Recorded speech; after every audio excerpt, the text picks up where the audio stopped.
بسم اللہ الرحمن الرحیم نحمده ونصلی علی رسولہ الکریم اما بعد۔ درود شریف پڑھ لیں۔ اللہم صلی علی محمد وعلی آل محمد کما صلیت علی ابراہیم وعلی آل ابراہیم انک حمید مجید۔ اللہم بارک علی محمد وعلی آل محمد کما بارکت علی ابراہیم وعلی آل ابراہیم انک حمید مجید۔ محترم حضرات، ہم سب جانتے ہیں رجب کا مبارک مہینہ شروع ہو چکا۔ یہ مہینہ اشہر حرم میں سے ہے، حرمت والے مہینوں میں سے۔ کیا مطلب؟ کہ ان مہینوں کا احترام کیا جائے، ادب کیا جائے، اللہ کی نافرمانیوں سے بچا جائے، گناہوں سے بچا جائے، اور جتنا ہو سکے اللہ تبارک و تعالی کی عبادات میں وقت گزارا جائے۔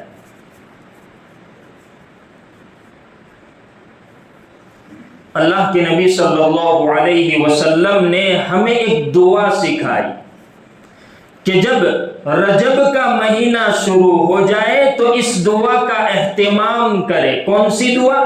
اللہم بارک لنا فی رجب و شعبان وبلغنا رمضان، کہ اللہ رجب اور شعبان کے مہینے میں برکت عطا فرما اور رمضان تک آسانی سے پہنچا دے۔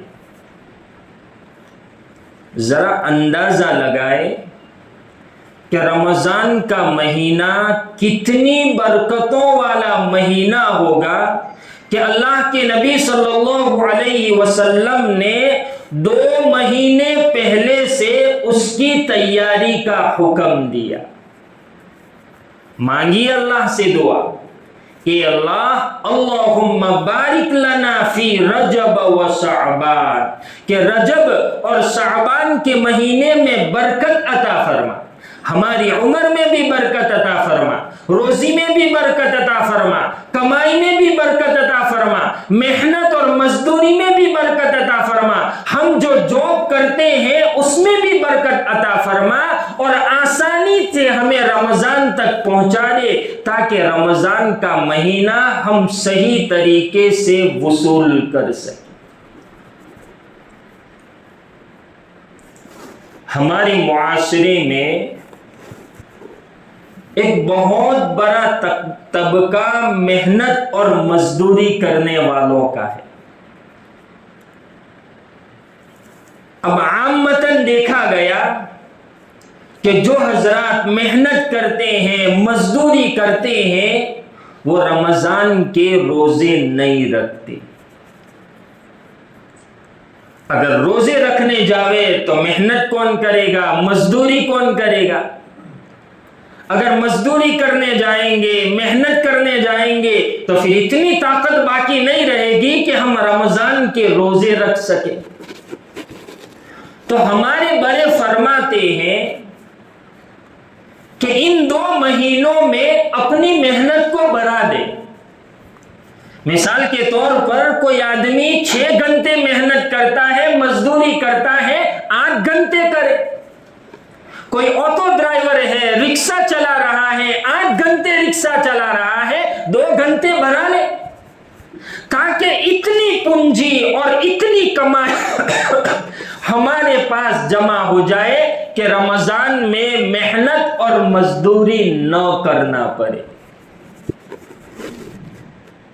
ابھی سے اس کی تیاری شروع کر دیں۔ کوئی آدمی جاب کر رہا ہے، 8 گھنٹے کی جاب ہے، 2 گھنٹے اور کر لے تاکہ 2 گھنٹے کی جو کمائی زیادہ ملے اس کو جمع رکھے تاکہ رمضان میں کام آ سکے۔ تو یہ دعا بھی مانگنی ہے، اللہم بارک لنا فی رجب و شعبان وبلغنا رمضان، اور ساتھ ساتھ ہمیں اپنی محنت اور مزدوری کو بھی بڑھا دینا ہے تاکہ رمضان کے روزے چھوٹنے نہ پائے۔ میرے بھائیو، رمضان کا ایک روزہ اتنا قیمتی روزہ ہے، اتنا قیمتی روزہ ہے کہ اگر کوئی آدمی رمضان کے چھوٹے ہوئے روزوں کی اگر پوری زندگی اس کے بدلے میں روزہ رکھنا چاہے تو رمضان کے ایک روزے کا بدل نہیں ہو سکتا۔ اتنے قیمتی روزے رمضان کے ہیں، تو یہ رمضان کے مبارک روزے نہ چھوٹے، اس لیے ہمارے بڑوں نے ایک طریقہ بتایا ہے کہ محنت کرنے والے، مزدوری کرنے والے ان 2 مہینوں میں اپنی محنت اور مزدوری کو بڑھا لے تاکہ اتنی پونجی جمع ہو جائے کہ رمضان کا مہینہ ہم آسانی سے گزار سکیں۔ اگر یہ بھی نہیں ہو سکتا تو ہمارے بڑے فرماتے ہیں کہ جس طرح اگر آپریشن آ گیا اس کے خرچے کے لیے لوگوں کے پاس سے قرضہ لیتے ہیں، اسی طرح بیٹی کی شادی آ گئی تو شادی کرنے کے لیے جس طرح لوگوں سے خرچہ لیتے ہیں، رمضان کا مہینہ آسانی سے گزارنے کے واسطے تھوڑا بہت کسی سے قرضہ لے لیں۔ جب بیٹی کی شادی ہو تو قرضہ لے سکتے ہو، اگر آپریشن کا معاملہ ہو تو قرضہ لے سکتے ہو، تو رمضان کا مہینہ صحیح گزرے اس لیے کسی سے قرضہ لے لو۔ نیت اچھی ہے، اللہ رب العزت ہماری نیتوں کو جانتا ہے، دیکھتا ہے کہ میرے بندے نے دوسرے سے قرض لیا، کس نیت سے لیا ہے؟ اس نیت سے لیا ہے کہ میرا بندہ رمضان کا مبارک مہینہ صحیح طریقے سے روزوں کے ساتھ، عبادات کے ساتھ گزار سکے، اس لیے قرض لیا ہے، تو اللہ رب العزت اس قرض کی ادائیگی میں مدد کریں گے۔ میں اپنی طرف سے نہیں بتا رہا ہوں، ہمارے بڑوں نے یہ عمل بتایا ہے رمضان کو صحیح طریقے سے وصول کرنے کے لیے۔ پہلا طریقہ یہ ہے کہ محنت اور مزدوری بڑھا دو، 8 گھنٹے والے 10 گھنٹے تک محنت کرے، 8 گھنٹے آٹو چلانے والے 10 گھنٹے چلا لے۔ اگر یہ نہیں ہو سکتا تو پھر کسی سے قرض لے لے تاکہ رمضان کی عبادت اور رمضان کے روزے ہم سے غائب نہ ہو۔ اب بعض حضرات کسی عذر کی وجہ سے رمضان کا روزہ چھوٹ جاتا ہے تو فدیے کے چکر میں پڑتے۔ کوئی آدمی رمضان میں بیمار ہو گیا، 5 دن بیمار رہا، 10 دن بیمار رہا، 15 دن بیمار رہا، اب رمضان کے بعد ان روزوں کی قضا کرنے کے بجائے فدیے کی صورت اختیار کرتا ہے کہ بھائی روزے چھوٹے ہیں، جتنا فدیہ ہے ہم اس کو ادا کر دیں۔ میرے بھائیو یاد رکھنا، فدیہ زندگی میں ہے ہی نہیں۔ فدیہ کن لوگوں کے لیے؟ کہ جو لوگ ایسے بیمار ہو گئے اور اسی بیماری میں ان کا انتقال ہو گیا، اب فدیہ ہے۔ اب مہلک بیماری میں مبتلا ہو گئے، آپ کو امید ہے، یقین ہے کہ میں تندرست ہو جاؤں گا، تو پھر آپ پر فدیہ نہیں ہے۔ فدیہ مرنے کے بعد ہے۔ جب تک تندرست نہ ہو جائے وہاں تک روزے کی قضا کرنا ہے۔ ہاں، اسی بیماری میں اگر تمہاری موت آ گئی، اب اس کے بعد فدیہ دینا ہے، زندگی میں فدیہ نہیں ہے۔ اس لیے جو حضرات بیمار ہو جاتے ہیں پھر رمضان کے بعد تندرست ہو گئے تو قضا ہی کرنی ہے، فدیہ دینے سے کام نہیں چلے گا۔ یہ رمضان کے روزے اتنے مبارک روزے ہیں کہ ہم اندازہ بھی نہیں لگا سکتے۔ اسی وجہ سے ہمارے بڑوں نے سکھایا کہ ان دونوں مہینوں میں محنت مزدوری بڑھا دو۔ اگر یہ نہیں ہو سکتا تو رمضان کا مہینہ صحیح طریقے سے گزر جائے، اس لیے کسی سے قرض لے لو، بعد میں محنت اور مزدوری کر کے قرض ادا کر دینا، اور اس قرض کی ادائیگی میں اللہ تبارک و تعالیٰ کی طرف سے مدد ضرور شامل حال رہے گی۔ تو میرے بھائیو، رجب کا مہینہ شروع ہو چکا ہے، اس دعا کا اہتمام کرنا ہے رمضان آنے تک اللہم بارک لنا فی رجب و شعبان وبلغنا رمضان، کہ اللہ رجب اور شعبان کے مہینے میں برکت عطا فرما، عمر میں بھی برکت، روزی میں بھی برکت، کمائی میں بھی برکت، محنت اور مزدوری میں بھی برکت، وَبَلِّغْنَا رمضان، اور آسانی سے رمضان تک پہنچا دے تاکہ رمضان کا مہینہ روزوں میں عبادات میں گزار کر اس کا حق ادا کر سکے۔ تو سب سے پہلے تو اس دعا کا اہتمام کرنا ہے۔ دوسری چیز، مبارک ایام شروع ہو گئے ہیں تو کوشش کر لے اللہ کو راضی کرنے کی۔ اب اللہ کو کیسے راضی کیا جائے؟ بہت آسان عمل، بہت آسان۔ امیر المؤمنین فی الحدیث، جن کو محدث زمانہ کہا جاتا تھا، حضرت مولانا شیخ یونس جونپوری رحمت اللہ علیہ، بہت بڑے محدث گزرے ہیں۔ ان کے پاس ایک بہت بڑے عالم آئے، بہت بڑے عالم جو شیخ زکریا رحمت اللہ علیہ کے خلیفہ تھے، وہ آئے، فرمایا حضرت ایسا لگتا ہے اللہ مجھ سے ناراض ہے، نہ نماز میں دل لگتا ہے، نہ ذکر میں دل لگتا ہے، نہ قرآن کی تلاوت میں دل لگتا ہے، بس بے چینی رہتی ہے، کسی چیز میں بھی دل نہیں لگتا، ایسا لگتا ہے کہ اللہ مجھ سے ناراض ہے۔ آپ کوئی عمل بتا دیجئے جس سے اللہ راضی ہو جائے۔ شیخ یونس جونپوری رحمت اللہ علیہ وقت کے محدث ہے، رونے لگے، کہا بلا میں ادنا درجے کا آدمی، میں تیرا تعلق اللہ سے کیسے جوڑ سکتا؟ میں اتنا بڑا نہیں ہوں، میں تو کم درجے کا آدمی ہوں۔ تواضع سے کہہ رہے۔ تو انہوں نے کہا، جو بڑے عالم آئے تھے انہوں نے کہا حضرت آپ حدیث شریف جانتے ہیں، اللہ نے آپ کو علم سے نوازا ہے، تقوی سے نوازا ہے، کوئی صورت تو ہوگی۔ تو پھر شیخ یونس جونپوری رحمت اللہ علیہ نے فرمایا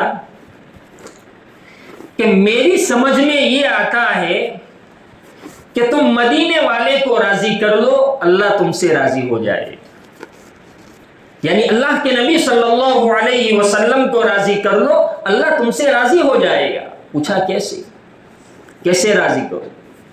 تو شیخ یونس جونپوری رحمت اللہ علیہ نے دو عمل بتائے، بہت آسان عمل۔ پہلا عمل درود شریف کی کثرت۔ یہ کوئی معمولی عبادت نہیں ہے، آج ہم سب اس عبادت سے غافل ہیں۔ ہمارے کئی جوان ایسے ہیں جو دن میں ایک مرتبہ بھی اللہ کے نبی پر درود نہیں پڑھتے، ایک مرتبہ بھی۔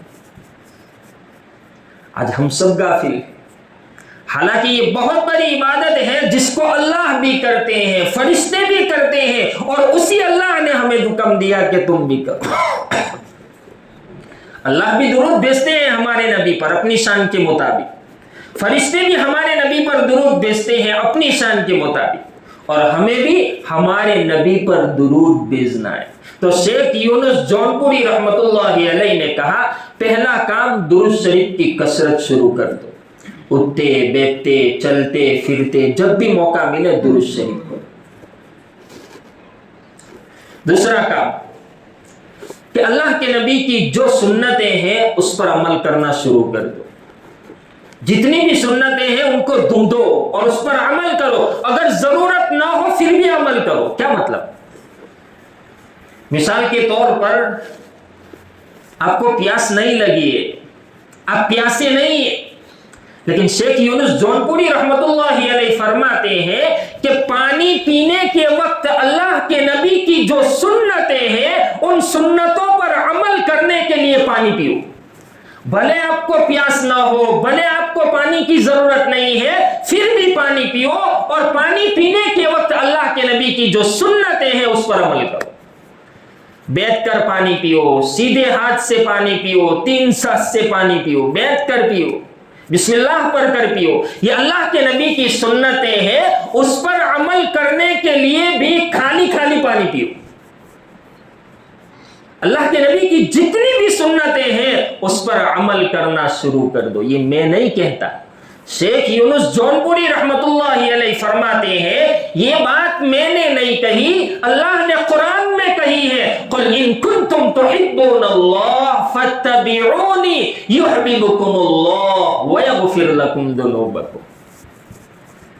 اگر تم اللہ سے محبت کرنا چاہتے ہو، فاتبعونی، اللہ کے نبی فرماتے ہیں میری اتباع کرو، میری سنتوں پر عمل کرو، یحببکم اللہ، اللہ تم سے محبت کرنے لگے گا، ویغفر لکم ذنوبکم، اور اللہ تمہارے گناہوں کو بھی معاف کر دے گا. کتنا آسان عمل، دو عمل کرنا ہے، درود شریف کی کثرت اور اللہ کے نبی کی جتنی بھی سنتیں ہیں ان سنتوں کو دون کر اس پر عمل کرنا، چاہے چھوٹی سنت ہو چاہے بڑی سنت ہو، کسی بھی سنت کو معمولی نہ سمجھے. اللہ رب العزت نے سنتوں میں بڑے بڑے فائدے رکھے ہیں، ہم سوچ بھی نہیں سکتے. مثال کے طور پر ایک سنت بتا دیتا ہوں، اس پر عمل کرنا. کبھی آپ کو گاتا ہو گیا، نقصان ہو گیا، کوئی چیز گم ہو گئی، آپ کا کوئی چہیتا ہے اس کا انتقال ہو گیا، نوکری میں، دھندے میں، تجارت میں، کاروبار میں نقصان آ گیا، کیا کریں؟ اللہ کے نبی کی ایک سنت ہے، جب بھی آپ کو کوئی نقصان پہنچے اس دعا کو پڑھنا ہے، اللہم اجرنی فی مصیبتی واخلفنی خیرا منہا. اے اللہ اس مصیبت میں مجھے اجر عطا فرما اور اس کا نعم البدل عطا فرما. آسان دعا ہے، اللہم اجرنی فی مصیبتی واخلفنی خیرا منہا. ام سلمہ رضی اللہ تعالی عنہ امہات المؤمنین میں سے ہے، فرماتی ہے کہ میں نے یہ دعا اللہ کے نبی سے سنی تھی کہ جب کوئی مصیبت پہنچے، کسی کا انتقال ہو جائے یا کسی چیز میں گھاٹا نظر آئے، اس دعا کو پڑھ لے، اللہ آپ کو بہترین بدل عطا کریں گے. تو ام سلمہ رضی اللہ تعالی عنہ فرماتی ہے کہ جب میرے شوہر ابو سلمہ رضی اللہ تعالی عنہ کا انتقال ہو گیا تو میں نے یہ دعا پڑھی. پھر میں سوچتی تھی کہ ابو سلمہ سے بہتر کون ہو سکتا ہے؟ میری نظر میں تو کوئی نہیں ہے، ابو سلمہ سے بہتر کوئی نہیں ہے. خیر میں نے دعا پڑھ لی. کچھ عرصے کے بعد اللہ تبارک و تعالی نے میرا نکاح اللہ کے نبی سے کر دیا. سوچے، کائنات کی سب سے مقدس ہستی سے ام سلمہ رضی اللہ تعالی عنہا کا نکاح ہو گیا اس دعا کی برکت سے، اللہم اجرنی فی مصیبتی واخلفنی خیرا منہا. جتنا بھی نقصان ہوا ہے اللہ رب العزت اس سے کئی گنا زیادہ اس دعا کی برکت سے عطا کریں گے. تو شیخ یونس جونپوری رحمت اللہ علیہ نے دو عمل بتائے اللہ کو راضی کرنے کے لیے. پہلا عمل درود پاک کی کثرت، دوسرا عمل اللہ کے نبی کی سنتوں پر عمل کرنا. ایک دو مہینہ گزرا کہ وہ بڑے عالم پھر سے شیخ یونس جونپوری رحمت اللہ علیہ کی خدمت میں حاضر ہوئے. بڑے خوش نظر آ رہے تھے. تو شیخ یونس جونپوری رحمت اللہ علیہ نے پوچھا کہ بڑے خوش نظر آتے ہو، کیا بات ہے؟ تو حضرت نے کہا، بڑے عالم نے جواب دیا کہ حضرت اللہ راضی ہو گیا. بھائی کیسے؟ کہ اب تو نمازوں میں بھی دل لگنے لگا ہے، ذکر میں بھی دل لگنے لگا ہے، قرآن کی تلاوت میں بھی دل لگنے لگا ہے، سکون محسوس ہو رہا ہے. اور اتنا ہی نہیں، کچھ دنوں پہلے اللہ کے نبی میرے خواب میں آئے اور یوں کہا کہ میں تجھ سے راضی ہو گیا. کتنا چھوٹا سا عمل، درود پاک پڑھنے میں کتنی دیر لگتی ہے؟ صلی اللہ علیہ وسلم. بس یہ ہے درود پاک، اس کی کثرت کرنا ہے. اور جب بھی کوئی کام کرے اس میں ڈھونڈنا ہے کہ اللہ کے نبی کی کیا سنت ہے، ان سنتوں پر عمل کرنا ہے. اللہ بھی راضی، اللہ کے نبی بھی راضی. اس عبادت کو ہم نے معمولی سمجھ لیا، درود پاک کی عبادت کو. حالانکہ اس میں بڑے بڑے فائدے ہیں، بڑی بڑی بیماریوں کا علاج ہے، بڑی بڑی مصیبتوں کا حل ہے خالی درود پاک میں۔ اور سب سے بڑا فائدہ یہ کہ اللہ کے نبی کی خواب میں زیارت کے امکانات بڑھ جاتے ہیں۔ جو جتنا زیادہ درود پڑھے گا اللہ کے نبی اتنے ہی اس کے خواب میں آئیں گے۔ ایک واقعہ سناتا ہوں۔ مصعب ابن عمر رضی اللہ تعالی عنہ جلیل القدر صحابی گزرے۔ اسلام سے پہلے عیش و عیاشی والی زندگی تھی، بدن پر 200 300 درہم کے جوڑے پہنتے تھے، اور ایک جوڑا اگر ایک وقت بدن پر آ گیا دوسری مرتبہ نہیں آتا تھا، اتنے مالدار تھے۔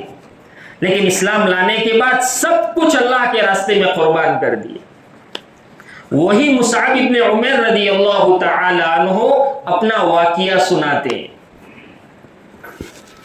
کہ ایک مرتبہ اللہ کے نبی میرے خواب میں آئے اور مجھ سے یوں کہا، اے مصعب تو بہت درود پڑھتا ہے، لا میں تیرے ہونٹوں کو چوموں، بوسا دوں۔ خواب میں کہہ رہے ہیں اللہ کے نبی کہ اے مصعب تو بہت درود پڑھتا ہے، میرا جی کرتا ہے، میرا من کرتا ہے تیرے ہونٹوں کو چوموں، تیرے ہونٹوں کو بوسا دوں۔ تو مصعب ابن عمر رضی اللہ تعالی عنہ نے جواب دیا، یا رسول اللہ صلی اللہ علیہ وسلم یہ کیسے ہو سکتا ہے؟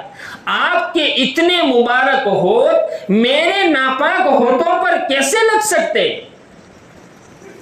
اللہ کے نبی صلی اللہ علیہ وسلم مصعب ابن عمر رضی اللہ تعالی عنہ کے ہونٹوں پر جیسے ہی بوسہ دینے کے لیے گئے، مصعب ابن عمر رضی اللہ تعالی عنہ نے اپنا چہرہ یوں گھما لیا تو اللہ کے نبی نے گالوں پر بوسہ دے دیا۔ اب سننا،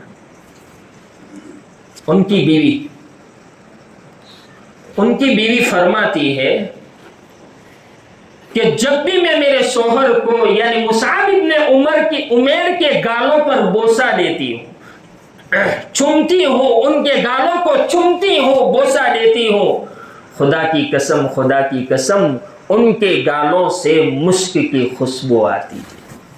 آج اس وقت فرماتی ہے کہ یہ واقعہ خواب میں ہوا، لیکن زندگی میں جب بھی میں مصعب کے گالوں کو بوسہ دیتی ہوں، خدا کی قسم کھا کر فرماتے ہیں مصعب کے گالوں سے مشک کی خوشبو آتی ہے۔ ہم نے اس عبادت کو معمولی سمجھا، ہم درود پڑھتے ہی نہیں، بس ہمیں خالی وہ درود ابراہیم نماز میں پڑھتے ہیں وہ، اور یہ صلی اللہ علیہ وسلم، بس یہی 2 درود آتے ہیں، اور زیادہ سے زیادہ یہ لکھا ہوا بس۔ حالانکہ ہمارے نبی کے ہم پر کتنے احسانات ہیں، کیا ہم 10 درود یاد نہیں کر سکتے؟ 10 درود، کم سے کم 10 درود۔ حالانکہ درود پر تو ڈھیر ساری کتابیں لکھی ہے، ہزاروں درود موجود ہیں، کیا ہم 10 درود یاد نہیں کر سکتے؟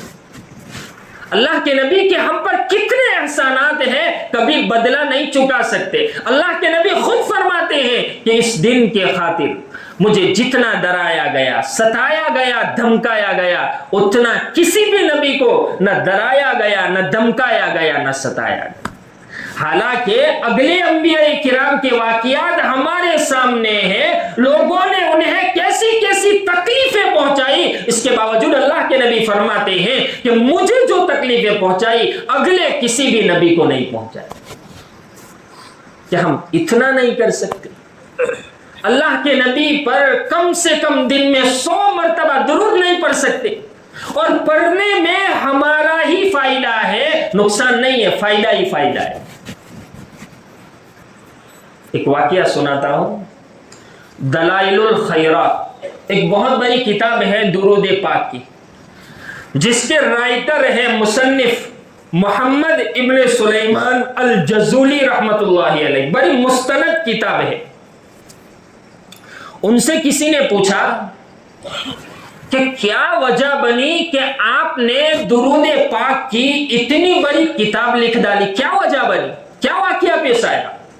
تو محمد ابن سلیمان الجزولی رحمت اللہ علیہ نے کہا کہ میرے ساتھ ایک بہت بڑا واقعہ پیش آیا. اسی وقت میں نے قسم کھا لی تھی کہ میں درود پاک پر ایک کتاب لکھوں گا جس کی شروعات بھی درود سے ہوگی اور ختم بھی درود پر ہوگی, اور میں نے لکھ ڈالا.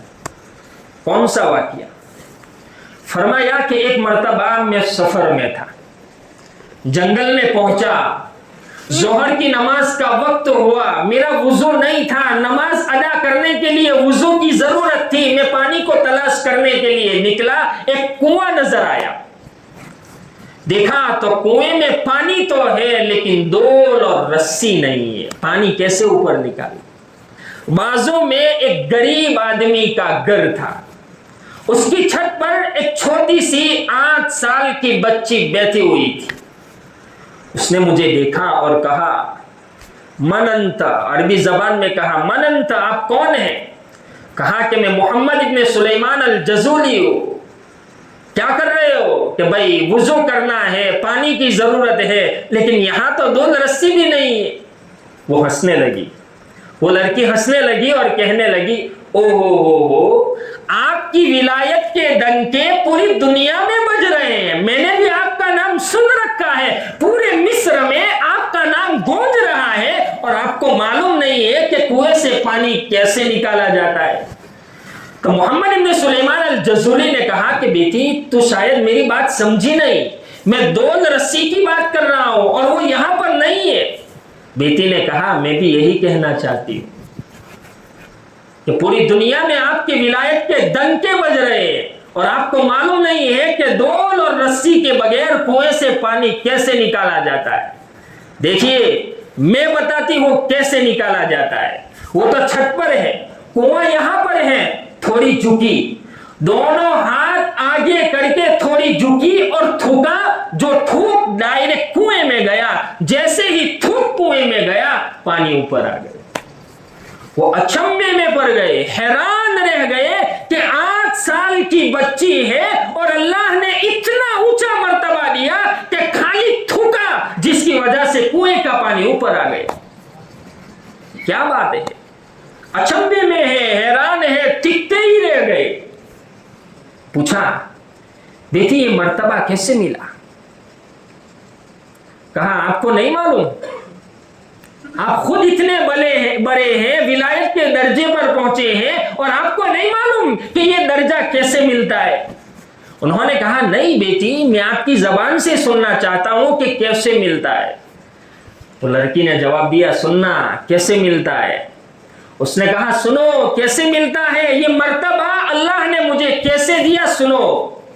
بکثرت الصلاۃ علی النبی صلی اللہ علیہ وسلم, اللہ کے نبی پر زیادہ سے زیادہ درود پڑھو. جو زیادہ سے زیادہ درود پڑھتا ہے اس کے اندر یہ تاثیر آ ہی جاتی ہے. اگر نہ آئے تو سمجھو تمہارے درود پڑھنے میں کمی ہے, کوتاہی.